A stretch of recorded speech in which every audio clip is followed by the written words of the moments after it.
recipe is in my cookbook, 99 Ninja Foodi Recipes, and you can get a copy on my website, which is www.susannahskitchen.uk. Today, I'm attempting to make some gluten-free bread in the Ninja 15-in-1. Now, I've tried a few different recipes and I've not been 100% happy with them. It's really hard to find a really decent recipe for gluten-free bread. So I've been amending the recipes, switching them up. Hopefully today's is going to work a little bit better than the other ones. The other ones have come out really nice, tasted great, been nice warm, but then been just too dense, and that is just not a texture that we want for bread. We want it to be light and fluffy. So here goes nothing. Wish me luck. Let's try again.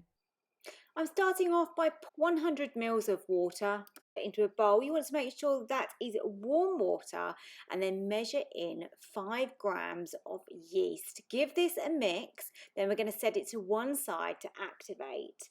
You need to be using some gluten-free flour. I'm using plain flour, and that's 180 grams.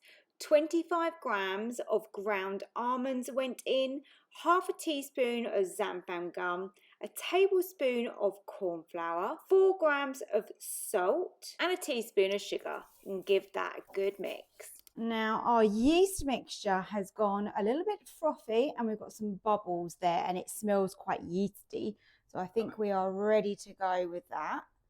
So in with that in the bowl. We also want 100 millilitres of warm water as well. So that was 200 total. So we used 100 earlier and 100 now. And we also want a little bit of a random ingredient, a tablespoon of mayonnaise. Now we just want to whisk this together until we get a nice smooth batter.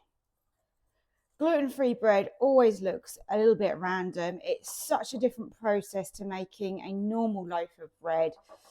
But fingers crossed, we can make this work.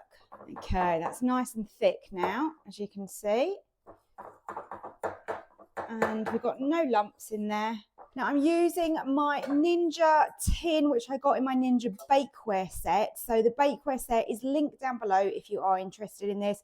So good. The non-stick is amazing as well.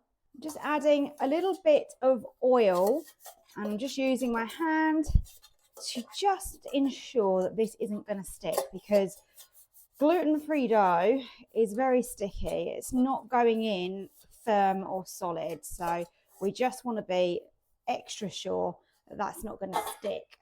It's got a spatula here and I'm just going to pour this. Sounds strange when you say pour, doesn't it, with bread.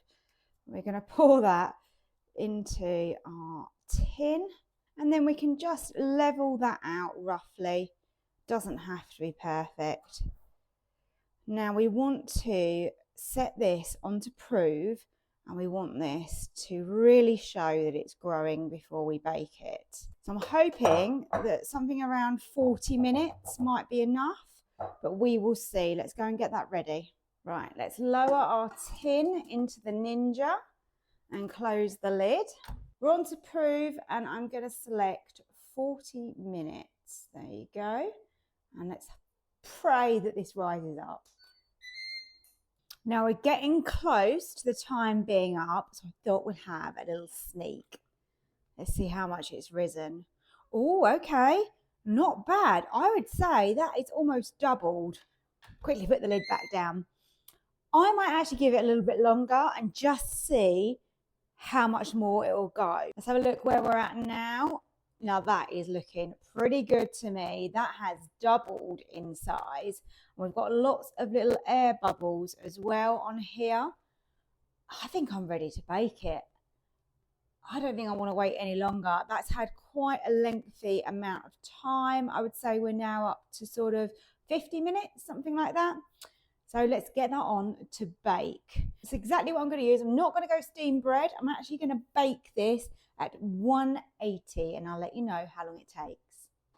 Now this has had around 25 minutes. I'm going to get it out and show you. So around 5 minutes ago, I took it out And I turned the bread over just to make sure we get a nice crust on the bottom and to make sure that that was fully cooked.